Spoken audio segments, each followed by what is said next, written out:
Lorsque la série sur Miss Marvel a été annoncée sur Disney+, un élément majeur a subi les foudres du grand public, sa religion qui était au centre de la promo. Kamala Khan est une adolescente musulmane issue d'une famille d'immigrés pakistanais, à l'image de sa créatrice Sana Amanat. Dès le lancement de sa promo, la série s'est vue rabaissée par un argument particulier.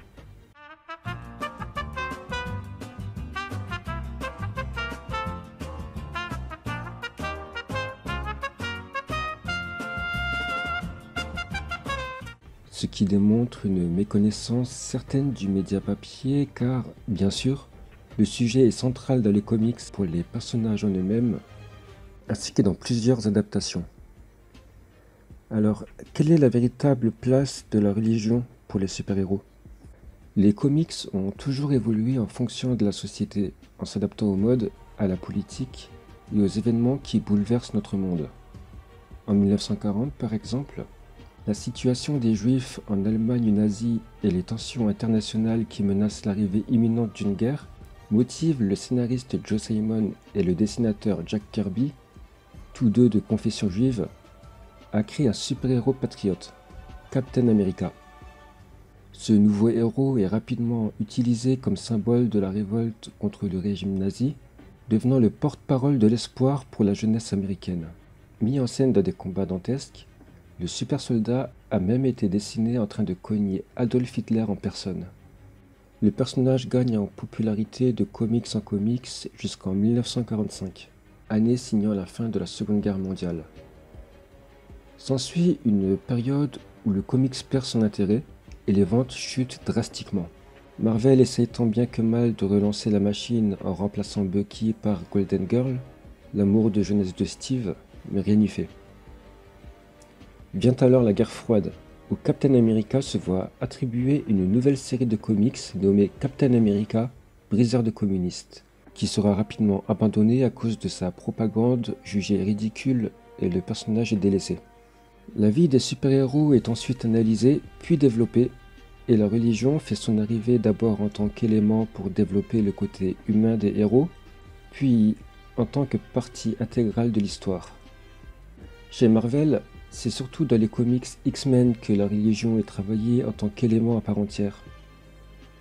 En plus d'un magnéto juif qui voit la mutation comme l'évolution, en décrivant les mutants comme le peuple choisi par Dieu à l'image du peuple juif, les X-Men ne tardent pas à nous offrir d'autres personnages avec un fond religieux plus important qui s'ouvrent aux religions majeures en dehors de l'Amérique.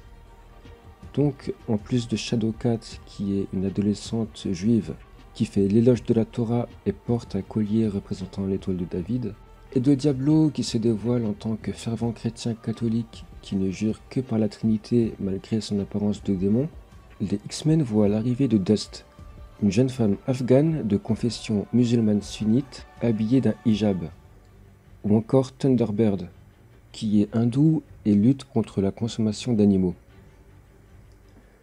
De même avec la religion, la démonologie est également incorporée dans le monde des comics pour travailler à la fois son univers et les duels intérieurs des personnages. Ainsi vient Méphisto, qui est le Méphistophélès biblique, ou encore Belzébuth, puis c'est Dieu lui-même qui fait son arrivée, décrit comme le créateur de toutes choses, même des Asgardiens ou des dieux gréco-romains.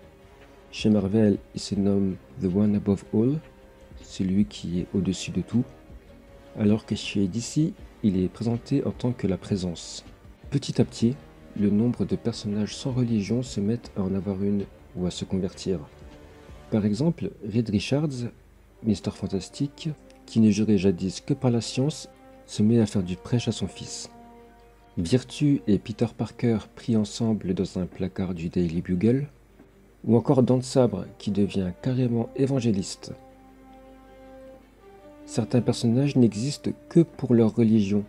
C'est le cas de Eddie Brock par exemple, qui devient Venom grâce à sa foi catholique.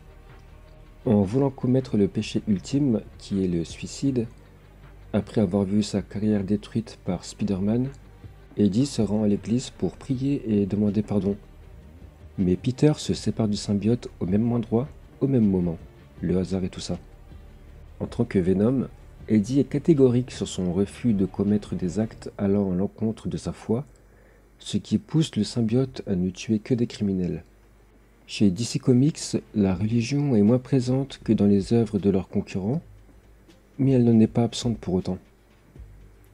Entre autres, nous pouvons retrouver Night Runner et le Green Lantern Simon Baz, qui sont musulmans sunnites, Alok, qui est hindou, le Green Lantern John Stewart et Harley Quinn, qui sont juifs, ou encore Blue Beetle et Dr Midnight, qui sont catholiques. Mais le sujet est moins approfondi que chez Marvel. La folie religieuse est tout de même représentée via certaines organisations extrémistes, comme l'Ordre de Saint-Dumas, un groupe sectaire dérivé de l'Ordre des Templiers, d'où vient Azrael, le remplaçant de Bruce Wayne en tant que Batman durant l'événement Nightfall. Dans les adaptations, en dehors des rares personnages qui exhibent leurs croyances comme Daredevil, Constantine ou encore Miss Marvel, la religion fait son apparition sous forme d'adaptation scénaristique et visuelle. Par exemple, au sein du DC Extended Universe, Superman est traité comme une figure christique.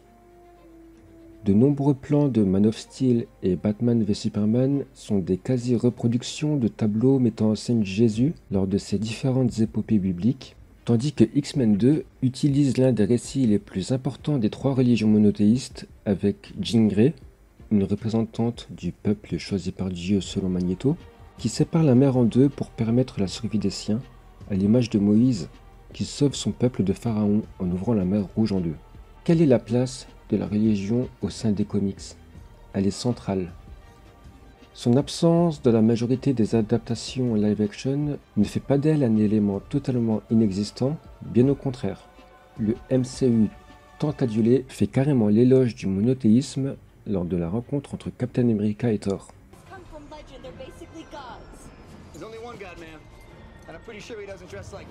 Le fait qu'une personne arbore sa religion dans une série ou un film n'en fait pas pour autant une œuvre woke, mais au contraire, une œuvre au plus proche de ce qu'est le comics en tant que tel. Parce que oui, le comics est un média woke qui n'existe que pour éveiller les consciences en faisant passer des messages sociétaires et lutter contre diverses discriminations. Bien que ce soit également utilisé comme un moyen de propagande politique, comme la fois où Spider-Man a fait équipe avec Barack Obama pour arrêter le caméléon. Mais ça, c'est une autre histoire.